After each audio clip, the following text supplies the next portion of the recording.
Hi everyone. Thank you for coming to watch part 2 now. Last week I posted a video on Ketu Mahadasha in very detail. It was about an hour long, explaining like what are some of the things you can witness, what usually happens. I'm talking in simple terms on everyday basis that we all get to experience. Something that you and I can understand without involving too much of astrology, without putting any fear anyone. Some of the things that we all get to see in day-to-day lives that might happen through Ketu Mahadasha. Because even last time I emphasized how beautiful Mahadasha is. I know for a lot of people you get to lose a lot and it's painful, but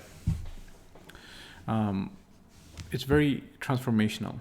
Now you just need to know how that universe is trying to get you to change. What are some of the things you have to change? And we're going to talk about we're going to break down the Mahadasha now slowly into some of the soul lessons. What are we really supposed to be doing? And one of the things that I want to focus on, it's not going to be as long of a video as it was last time, but one of the things that I want to focus on right now is spiritual rebirth. Okay. And in the Vedic astrology or like the Indian culture, it's not much talked about. It has happened, like some people are aware about it, but how does it happen exactly? Like what are some of the signs? Like, is there actual spiritual rebirth or not? And one of the things I want to mention is in the Western culture, there is a concept called dark night of the soul. And people haven't figured out when it happens. People just know, okay, one gets to witness dark night of the soul, there's spiritual awakening, but can it be timed down? Like I said in the last video, yes. And your Ketu Mahadasha is your spiritual awakening. And one of the things that I want to highlight now is what is this spiritual rebirth? How does it happen on the soul level? And how can we witness it? Can anybody witness it? I think it's a very magical period, and I'll get right into it. So again, I'm sharing all these experiences from personal experience. This is not something I read in the books. I've gone through this period. One of the things I have learned is we must share our knowledge. Knowledge is what gets passed down from generation to generation. It's one of the most valuable assets that we can pass down is knowledge. Now, anything that happens to me, to somebody else, you must share it, because what is knowledge? Knowledge is experience now. Experience, when you share it, is knowledge, and only then you can make others aware of what has happened and how to deal with certain things. So with my life, I want to share my experiences that have turned into quite valuable knowledge now that's coming to the surface. And I hope through comments, or if you guys want to talk about your Ketu Mahadasha, I always share my email in the description box. Reach out. We can always do like online podcasts, and I would love to hear your story, your experience, so at least you can make others aware of how your Ketu Dasha has been, and what is a message you would like to pass on to the world. Because what happens is we all run to astrologers for problem solving or some other type of occult method, but really the answer lies within inside Ketu, and I'll explain in my other videos. I want to get back into the concept of spiritual rebirth and the dark night of the soul. So this is a time period that is not linear, meaning it could for me, it could have happened at the beginning. For some, I know it happens in the middle, but it's a magical time period when your actual soul goes through a rebirth. And a lot of people might be like, how can this even happen?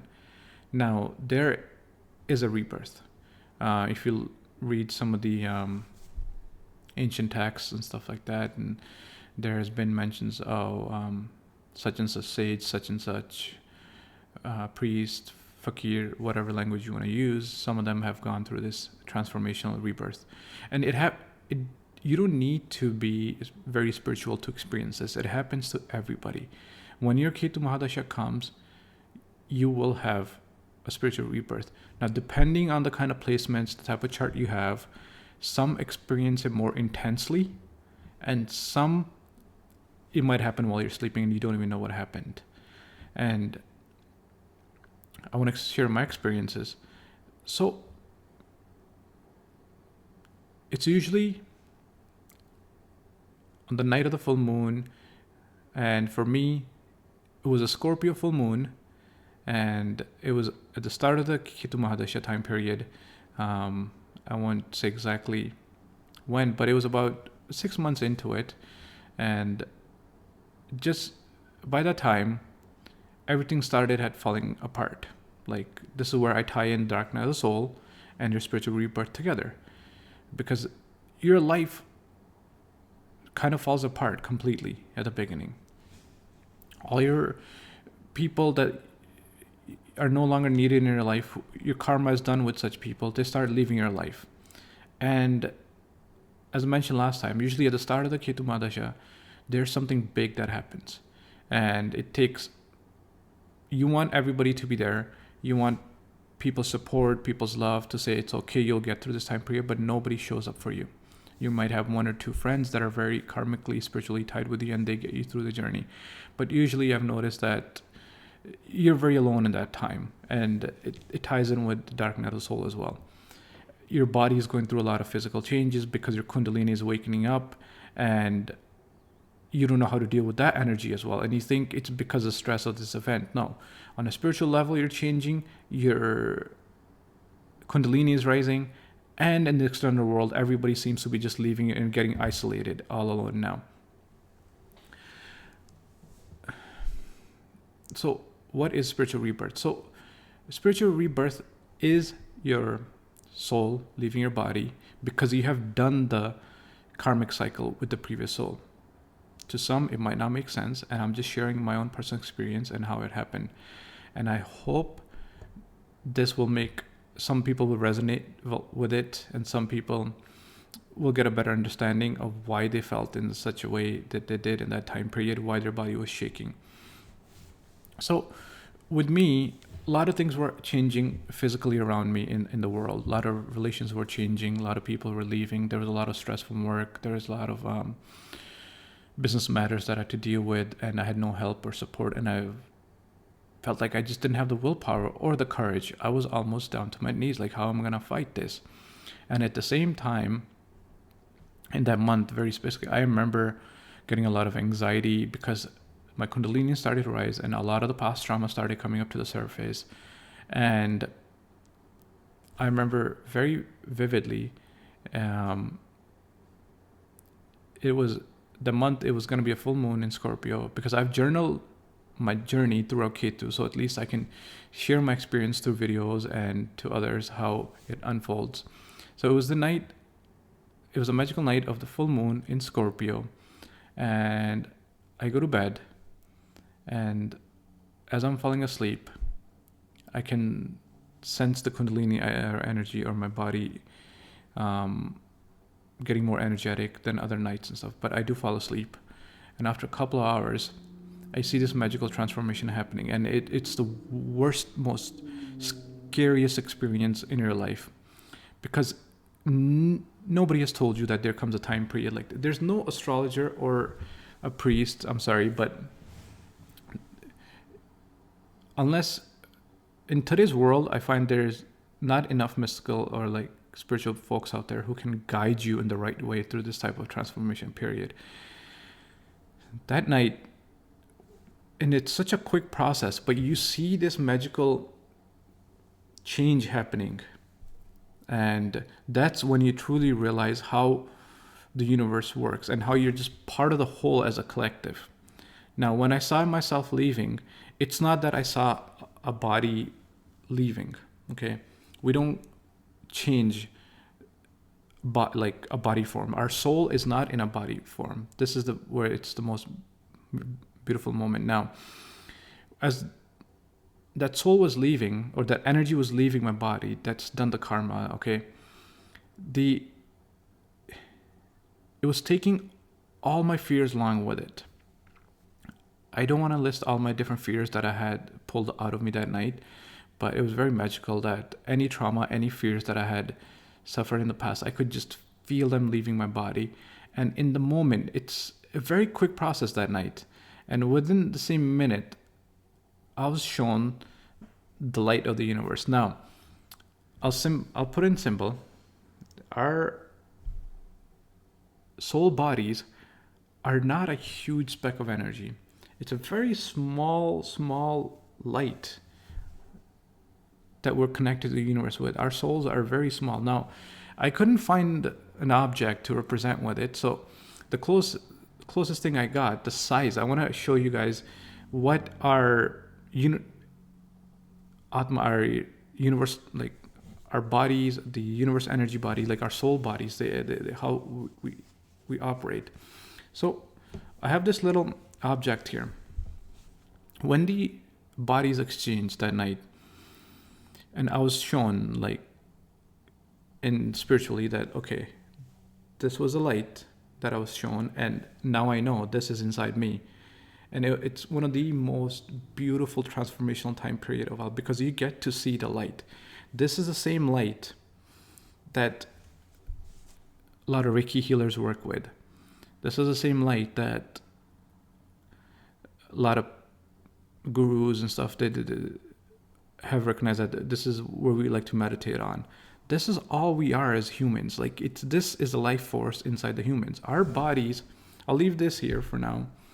This is a size. Like that night when I saw the light coming in and the previous light going. It was such a magical moment. And from there on, I realized that something big, something very spiritual is happening in life. And this body, we all know it's a puppet.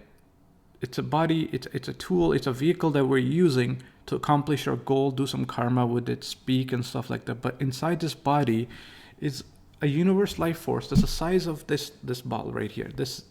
That we get to see. Now, a lot of people say, oh, we're born into this world when the mother's pregnant and there's a new baby born and stuff like that. But yes, there's a physical body born. Like our bodies are born at the time. But the soul that's inside that body, you don't know how old that soul is, what kind of journey it has come in. And this is where Ketu Mahadasha really magically shows you what the soul journey is all about.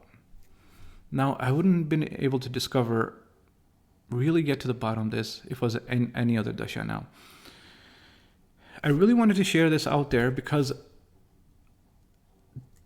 lot of us go through this dark night of the soul and transformation period without even knowing what really happens. Our bodies are shaking, our heartbeat's racing in those times, and we think, what's going to happen? Oh my God, like, do I need to see a doctor and stuff like that? But when that happened, it changed the way I completely see the world. And I was journaling every single day my journey and how it happened and stuff. And it was very particular because Scorpio moon is one of the strongest moon in a chart, or for anybody, psychics, the spiritual readers and everything, they have a very good intuition that's related to the Scorpio moon and stuff. And I've noticed the Kundalini energy is related to the moon. While going through the spiritual journey, your energy is more heightened during night than it is during daytime. It's linked to the moon. And in my next videos and stuff, I'll show you how it works while you sleep and naturally cleanses you and stuff. Yes, it's there during the day too. If you meditate, you can almost feel the same type of energy that you do while sleeping. But when your body goes to rest and you're connected spiritually to the universe, that's when you start seeing how the world actually works. So coming back to the spiritual rebirth, I know for a lot of you, this might be very strange, but this is where the real transformation happens. This is exactly why a lot of things start falling apart. Now, I didn't want to go into why we have to leave things behind, this and that, without explaining this whole concept of rebirth. You're actually reborn in Ketu Mahadasha. Now, it's not our bodies that are born. For example, someone who's 15-year-old or 10-year-old and they have the Ketu Mahadasha, they might not be able to describe, okay, what's going on with their sleep or their dreams and stuff like that. But when it happens later in life, someone who's 20, 40s, 50, they're able to journal and describe what they're feeling and share this type of experience. A lot of the time, culturally, it's been told, okay, if something's happening to you spiritually, keep quiet about it. Don't tell anyone. Stay hush hush about it. Don't tell the world what changes you're going through and stuff. But I'm the opposite. I think it's time we change. Instead of keeping secrets, instead of keeping this hidden, because an experience that I have, it might make a positive impact on 10, 20 other people, even one other individual. And why hide experience? Experience turns into knowledge. And knowledge is what gets carried on from one generation of the soul to the next. And this is how we evolve on the spiritual level. Knowledge can be written in books, shared through videos, shared through communities, shared through individual. Respect knowledge. Knowledge can be gained through reading, experiencing life in this real world. And spiritual knowledge should be shared as well. And for someone who's gone through it and didn't know what happened, it might make a lot of sense to you now. And I want to talk about now why things fall apart.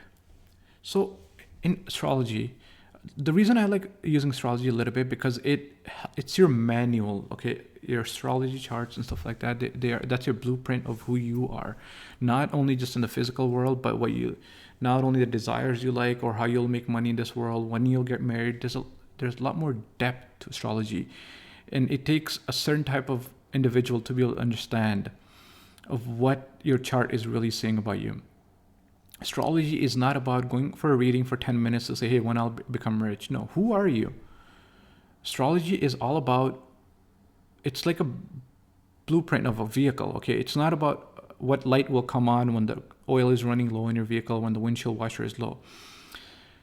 In that manual, every single fuse, every single component of the engine and all the wiring is listed, but does a normal human being understand it? No.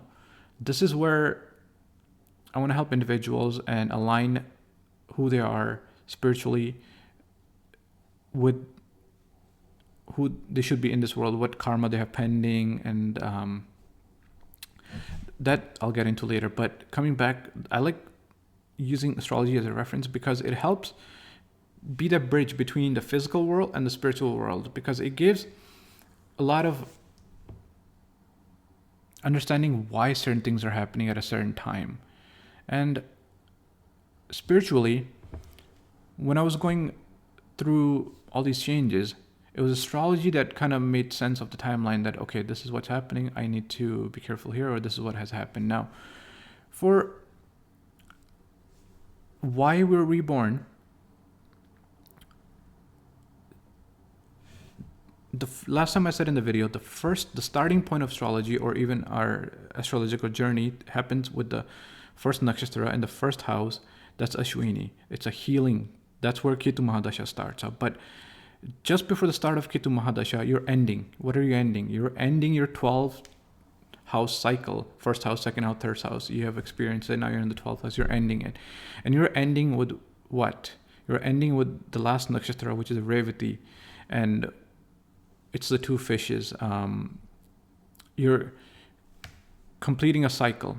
You're being reborn again. And then Ketu's there. So when you're ending your Mercury Dasha period, there's a lot of things that you've completed, a lot of things that you think that are going to be there forever, but because Ketu comes around, he says, no, we don't need this stress. This is not aligning with your soul path, who you are anymore. Because at the end of Mercury Mahadasha, not only are you reborn again, you're asked to let go of a lot of the karmic debt that you have. Ketu will make you pay for your karmic debts. Doesn't matter if you like it or not, you will have to pay those debts back. Could be through money, relations, like I mentioned last time, and I'll make more detailed ones. What each individual's karmic debt is. It depends on which house Ketu is sitting in and which nakshatra Ketu is sitting in. So I'll give more detail on house by house on Ketu, on what kind of karmic debt can a person expect and stuff. I'll share mine in the upcoming videos. And it happens so quickly. Like Ketu Mahadasha is the shortest of all, and the Antardashas are even faster than any other period. Like you're going through Ketu Mahadasha like this. One change is happening, then suddenly something else has happened, and suddenly something else hits you. You're barely used to the one storm getting over, and then something else has come up for you to heal from. Now, the sooner you recognize these changes, the faster and the better you can heal through Ketu. So the reason, okay, so I want to go back to the spiritual rebirth. So as the old self has completed its journey, the task, the karma, any amount due for the soul, they have to be paid back. And Ketu makes you do that. So that's the reason why Ketu takes something away from you.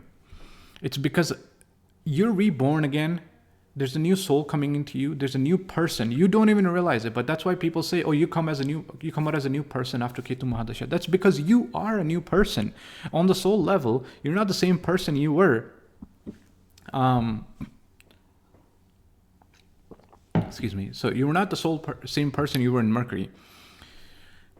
Who you are aligning with, in terms of friendships, relationships, and stuff, those people will fade away. You have to let them go, because the new soul is here on a new mission to complete new tasks. You will have to recognize it slowly. And now I want to compare what happens after this rebirth and why we feel so lonely in Ketu Mahadasha. Okay, so when we're born physically, when everybody's born in this world, there's a new baby, happy baby. Okay, your friends will come, like your parents' friends will come see you, your relatives, everybody is so happy. They're holding a new baby. There's so much love for the new baby. Everybody's excited. Even the baby's not speaking. They're just so much love and like care for the baby. And the baby gets a little bit older, 1 year, 2 year, and the love's there. And the baby gets mixed up in this illusion, the Maya, in this world. Now, what happens when there's a spiritual rebirth? Okay? Spiritual rebirth hits harder because you're born as a new person again. It could be in an adult body, it could be in a teenager's body, it could be in a senior's body, depending when your Ketu Mahadasha came. But you want the same kind of love, the unconditional love that a baby gets, okay, on the inside. You want to spend like time around family and stuff, but Ketu has done his job and he separated you. Your body, your mind, your heart longs for that unconditional love, okay? But you're not getting it anywhere. This is the beautiful journey of Ketu, is finding yourself on the inside. Now, you're spiritually born. Imagine a baby born, but in an adult's body. And you want all the attention from everybody, and you want to still fit in, but you're just this pure soul now, and you can't take crap from anybody. You see right through people. But yet you still want to fit in or be loved by those people that you have a memory with. Your cells store the memory. Now, you're no longer resonating with them. That's why Ketu separates you from all these people, because you're so pure and innocent at that point. So you can no longer resonate with the people that you used to, because you're a new person overall. Those tasks, those jobs, those businesses, they don't align with who you are anymore. You want to find out who you really are on the inside. And this is where my next video, I'll share the Ketu and the journey inside, how you have to really find yourself in. Ketu is not about going outside. Ketu wants you to come inside, in here. Like I had the mystical or the magical experience of witnessing an actual spiritual rebirth while being alive. And this is where we realize that our journey just continues. We're here to use this body as a vehicle. Like I mentioned in the video earlier, our spiritual bodies are the size of this. This is what we meditate. When we meditate, we're growing this energy into a larger vessel. And this is how we connect with, this is the energy, the cosmic energy that we connect from one human to the other. And when we leave our physical body, we realize that we're not just physical human beings now. There's something more spiritual. This is why we're no longer scared of death. And Ketu makes you not be afraid of death anymore, because you have witnessed your own self dying. Like, I'm sorry, I am not an individual who does any drugs or LCD or mushrooms or anything to experience some kind of spiritual ecstasy or anything. I just want to make it clear out there. I've never done that. I'm not an individual who's ever had a beer or even alcohol, so I cannot be on some other substance to describe this to you. I'm not. This is just a very simple spiritual process that I have gone through, and I really want to share it, and I'm excited out with the world. So now in this video, I've shared like how your rebirth happens. In the next video, I'll share why we're forced to look within, really find out ourselves, like what is it, this new soul that it wants to do. And this is where the astrology helps a little bit to understand how your Ketu Mahadasha is going to go, where the planets are placed in respect to Ketu. Is it going to be a hard one? Is it going to be easy one? Like, what are the lessons? But I like looking at astrology to understand more on what your pending karma is. What is it that Ketu is trying to make you finish off and trying to push you towards so that you can enjoy Venus more? It's like, okay, we got to finish these type of things. Where is it trying to change? I'll highlight some of the placements. Like I want to do Ketu house by house as well, and by each nakshatra. And I'm going to start bringing on people online who can share the experiences and how Ketu has been for them. But there's so much for me to talk about itself in this journey. And I thank you guys for watching, and please subscribe and comment your journey as well if you have ever witnessed a rebirth or how your experience was, so at least we can enlighten others. And your comments are not just comments, they're knowledge for the generations to come. So when you share, you're passing down some valuable knowledge. So please comment when you get a chance how your experience has been. If you want to come online, I'll leave my email in the description box. So, and please do share. Please come online and share your experience as well, so we can at least tell about something that's never been talked about on a very spiritual level. Yes, there's a lot of fakes and I don't want to say uneducated, but a lot of people are just out there for the hype, for the followers, for the fame. We want to do it so we can unlock new portals spiritually, guide people, and help awaken them to their highest potential. And thank you guys for joining me on this. And please let me know if you have any questions on this rebirth, and I'll be happy to answer any questions. Thank you.